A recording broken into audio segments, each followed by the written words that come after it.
Dear students, in the previous session I taught you about the subsets of a set. That is, how do you define a subset? Let us consider two sets A and B, non-empty sets of course. If all the elements of A are present in the other set B, then we say A is a subset of B, and the notation you have learned, it is if A and B are like that, it is if A is a subset, this is the notation we write. Now, suppose A is a subset of B and B is a subset of A, then we say that A and B are equal sets. I mean they contain the same elements here. The next is a proper subset. I had mentioned about that one. Proper subset means if A is a subset of B and A is not equal to B. In other words, if there is at least one element in B which is not in A, we call it as a proper subset. And then we have learnt how to find the subsets of that one. For each and every set, whatever may be the number of elements here, the set itself and the null set, they are always the subsets of that one, which we sometimes call them as trivial subsets. And these are the things we did in the previous session.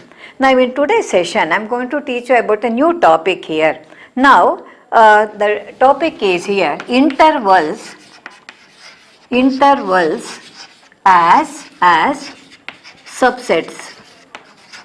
Intervals as subsets of R. What do you mean by R here? It is the set of the real numbers. Now you have to be familiar with the intervals here, because some result, no, they hold good in a certain stipulated, that is number between two given numbers. Therefore you have to know about the meaning of an interval here. Now let me consider two real numbers here. Say A and B.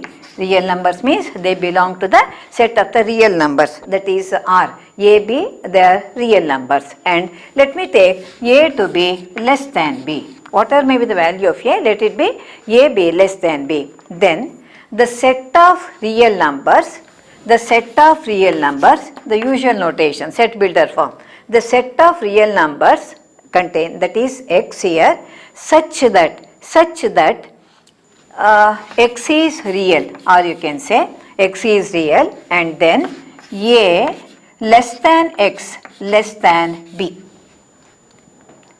I am considering the set of real numbers, of course between A and B only. A and B, two real numbers I am taking. I am not giving any specific value for that one. Consider two real numbers A and B such that A is less than B, and the set of all real numbers X such that X belongs to R, and A less than X less than B. You observe here it is strictly less than. I have not included any equality here. Now this is called as an open interval, and we denote it as like this: A comma B, ordinary brackets. See, in your high school classes you have learned four types of brackets. This ordinary brackets and the square brackets and flower brackets and then bar bracket. These are the four types of brackets you have studied. See, when you consider about an algebraic expression, whatever may be the bracket you use, it doesn't make any difference. Whereas in some context you have to use the particular brackets here. See, for example, in an analytical geometry or rectangular geometry, we use the ordinary brackets to denote the coordinates of a point. Similarly, already you have learnt in set, we use the flower brackets to enclose the element. Within that one we are writing the elements of that one. So you have to use a particular bracket here for a particular context. In general, for any algebraic expression you can use any type of bracket here. So the set of all real numbers such that A is less than X less than B is known as an open interval, and we denote it by A comma B. That is open. What do you mean by open interval is, we are considering all the elements, all the numbers, real numbers between A and B, but A and B, the end points, they are not included. X cannot take the value A, X cannot take the value B, but it will be having values between A and B, more than A, less than B. So that is the meaning of that one. We use the ordinary brackets here to denote the open interval. Now, how to represent them with the help of a diagram? Geometrically. Geometrically, how do you represent here? Now let us take this to be the point A, this to be the point P. It is a number line. Now open interval means we write here a small zeros. So this one you have to shade. Okay, so darken that one, not shading, darken that one. So A to B, when you write this circle here, small circles, it denotes that we are considering the numbers, real numbers between A and B, but not A and B. A and B are excluded. They are not included, they are excluded. So that is known as an open interval. Now let's move, this is how we represent them geometrically. Now let us move on to the next interval. That is, the first one was an open interval, that is A comma B, that implies that it contains all x such that x is a real number, A less than x less than B. Now this is if you write in the form of an interval, this is if you write in the form of a set or a set builder form. Now let me move on to the second one. Here I consider the set of all real numbers, such that A less than or equal to x less than or equal to b. Observe here, that's why I have written that again. Here there is no equality at all. So the values of x would be strictly lying between A and B. It will not be A, it will not be B, only between A and B. Whereas here I am including the equality sign. That means x can take the value A, x can take the value B. That means that end point, x can take the values of the end points also. That is, the end points are included. Now we call it as a closed interval. Closed interval means we use the square brackets here. So here ordinary brackets, here we are using the square bracket. So here, of course, here when you represent A geometrically, we write here small zeros. Okay, so this is, you have to darken this one. This is A and B. Whereas in this case also, we represent with the help of a line, considering the number line. But what we do is, we shade it and this portion would be darkened. So this is the closed interval. So when you shade that one, it means that the endpoints are included. When you don't shade, no, it is excluded. So that is an open interval, this is a closed interval. So geometrically we can represent in that particular way. Now there are two more intervals, that's why I am telling you, you have to be careful about the way you write the brackets also. So both the sides, if you write the ordinary brackets, no, it is an open interval. If you write both the sides the square brackets, no, then it is both of them are included. There it is excluded. A and B are excluded. Here A and B are included. That's an open interval. This is a closed interval. Now there is another possibility. You can write like this also. You observe here, one side square bracket, one side ordinary bracket. Ordinary bracket means excluded. Square bracket means included. So how could you write this one? It contains all x such that x belongs to the set of the real numbers. It is A less than or equal to x less than b. That means A is included. So x can take the value A but not the value B. So here this is closed and this is open. So how can you call this one? It's a closed open interval. And how do you represent them? Geometrically, first one, A is included means you shade that one. B is excluded means you write a circle there, not shading. So darken the portion between A and B. Now this is the third type of interval possible. Now one more type. When this is closed and open, what can be the other possibility? Here we open, there we close. That is the fourth one, I can write it as open closed. That means that first point is excluded, second point is included.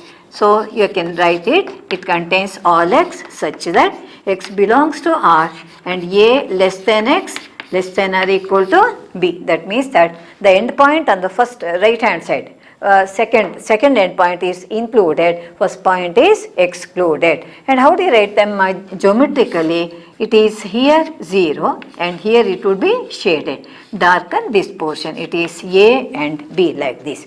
So geometrically we can write like this. Now this is, we have written in the form of an interval. This is we have expressed the set in the form of in the set builder form or in the rule method. So you can expect 1 mark question on this one. So these are the 4 types of intervals possible. Open interval, closed interval. Open interval, the endpoints are excluded. Closed interval, the endpoints are included. And closed open means here first point is included, second excluded. Open closed means first one is excluded, second one is included. Now these are the 4 types of intervals you will be coming across. You have to be careful how to represent them. So 1 mark question you can express here. These are the 2 different forms.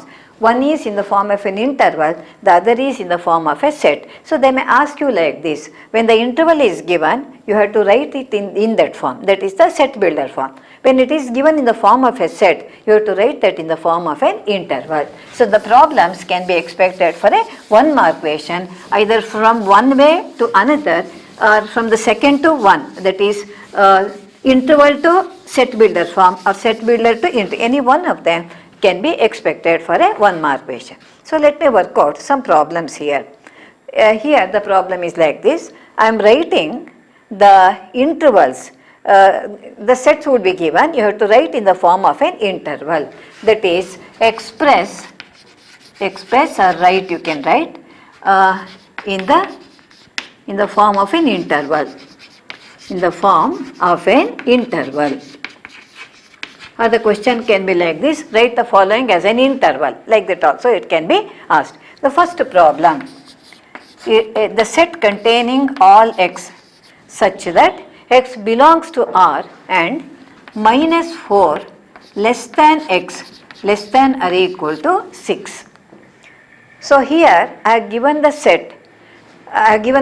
Here. What you have to do? You have to write the interval here. Now look at the way it has been defined. Minus 4 less than x, no equality, strict inequality. And x less than or equal to 6. So equality is there. That means here it is open. The end point is not included. Here the end point is included. Therefore, how do you write this one? It can be written as first it is open, then it is closed. If you write this one, you get 1 mark for this one. So it is open, closed interval. Open means the ordinary bracket, closed means it is the square bracket you have to write. Now let me take another problem. The set containing all x such that x belongs to R, it is 5 less than x less than 7. Look at the way the set has been defined, 5 less than x less than 7. Here we don't have any inequality at all. It is strict inequality in both the places we are having. What do you mean by that one? Here 5 is also not included, 7 is also not included. It is purely an open interval. 5 comma 7, use the ordinary brackets to denote the interval here. Now let me move on to so like this, looking at the numbers that have been given, you have to write them, to be careful to copy the problem. That is, especially when equality is there or only inequality is there, you have to think properly how to write that one. Equality means it is included. Strict inequality means the end point is excluded. Now let me consider another one. The set containing all x such that x is a real number and here it is minus 5 less than or equal to x less than 12. Minus 5 less than or equal to x less than 12. Observe here. Don't worry about the numbers here. We are considering the real number. So between any two numbers, there would be infinite number of real numbers. Now here we are having equality. Here there is no equality. That means that this number is included, that number is excluded, the end point. So how do you write that one? It can be expressed as minus 5. You write first. Now it is a closed interval, comma, write this number, 12. First you write the number, then we will see equality, you write the square bracket, included. Inequality, only inequality, it is an open interval. So it is closed open interval minus 5 comma plus 12. Now take another example. The set containing the set containing all x such that x belongs to R 6 less than or equal to x less than or equal to 9. What do you observe here? You see that both the places we are having equality. That means that it is a closed interval.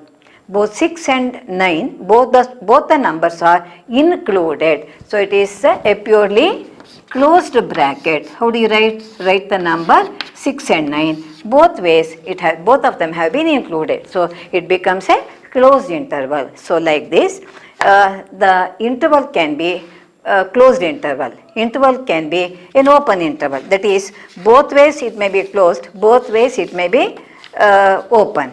Now, the other possibility, one way it is closed, the other way it may be open. So, it is either an open interval or a closed interval, or it is open closed interval, or it may be a closed open interval. Any one side it may be open, any one side it may be closed. So, depending upon how the set has been defined here. So, look at this one. Say if equality is there, you include the number. Yeah, that is, it becomes a closed one. If that only inequality is there, automatically we consider that as an open interval. Open may be on both the sides, or it may be on one side, depending upon how the number is given. What is the other type of problem you can expect here? See, when the set was given, I had written in the form of an interval.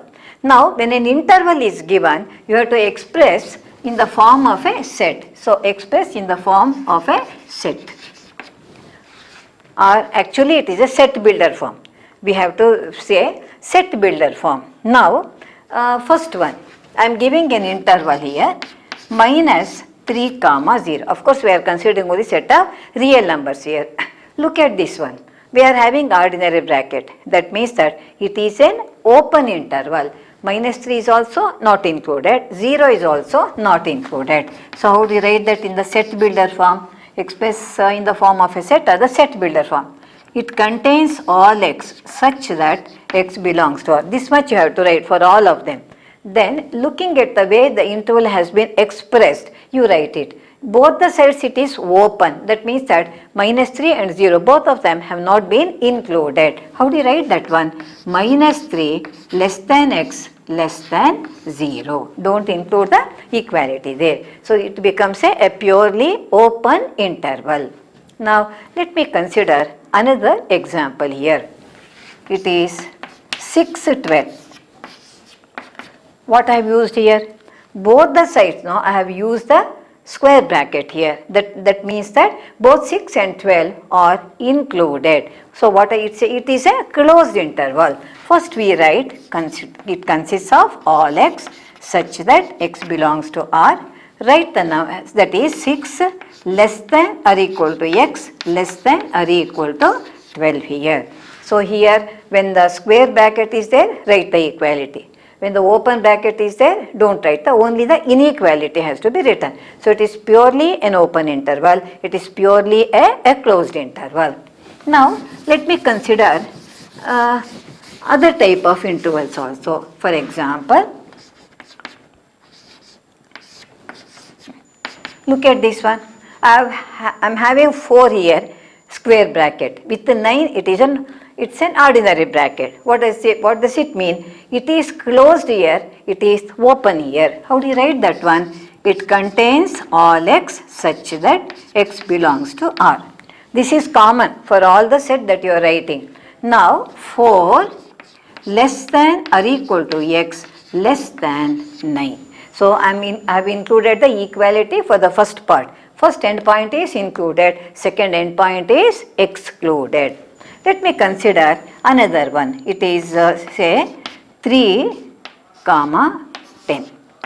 Look here. Here it is an open interval, here it is a closed interval, ordinary bracket and square bracket. That means it contains all x such that x belongs to R, and here 3 less than x less than or equal to 10. You observe 10 is included, 3 is excluded. So it is a closed open interval, this is an open closed interval. So this is how you have to express. Sometimes they may ask you to express geometrically also.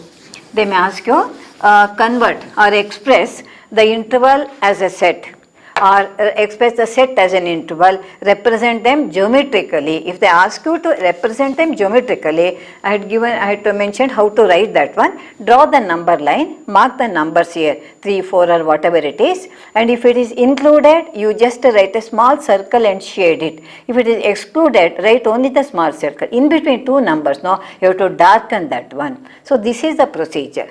Now, one more information I am giving. See, usually numbers, in your high school classes you have learned, the numbers can be represented on a number line. We call it as a number line because whatever may be the real number, it could be expressed on that one. Similarly, a set can also be represented by means of a diagram. Now it is given by a mathematician, John Venn. So the diagram, we call it as Venn's diagram. Venn diagram. It is called as Venn diagram. Now Venn diagram is how to represent here. Now we use generally, I am telling you, we use the rectangle to denote a universal set, and the subsets or the sets inside the universal set would be represented with the help of a circle. So a set can be represented with the help of a diagram which is known as a Venn diagram. Now a universal set is represented with the help of a rectangle, and the subsets of the universal set, they are represented with the help of circles. Now let me take an example, that is U is the set containing 1, 2, 3, 4, 5, 6, 7, 8, 9. I mentioned about the universal set in the previous session. What do you mean by universal set? We cannot have a universal set U for all the problems. It depends upon what type of quantities, what type of elements, what type of objects we are considering here. So depending upon the type of things that we are considering here, the biggest among them, we call it as a universal set. Suppose you are considering numbers, we take the set of real numbers. Or if you consider, I think same example I had given, when you consider the population, we take the population of the whole world as the universal set. Students of the whole world will become the universal set when you are discussing about the students or animals. Whatever may be the element that we are considering, the biggest among them will become the universal set. So in the working out the problems, usually the universal set would be given here. So let me take the universal set for this example as the numbers containing 1 to 9, that is the natural numbers 1 to 9. Now let me take the set A containing, say, some 3 elements, say 2, 4, 8. You observe that the set A is a subset of U, that is A is a subset of U because all the elements of A are present in U. Now just now I told you the universal set is usually denoted with the help of a rectangle, and any other subset will be represented with the help of a circle. So how do you write this one? First let me write a rectangle. Because in some problem they may ask you, after doing the calculation, represent with the help of Venn diagram. So here this is the universal set. Universal set means all these numbers must be present in the rectangle. Now the set A, 2, 4, 8, containing 2, 4, 8 is a subset of U. Therefore inside that you write a circle like this. Generally we write with the help of a circle. What are all the elements of A? You write inside the circle.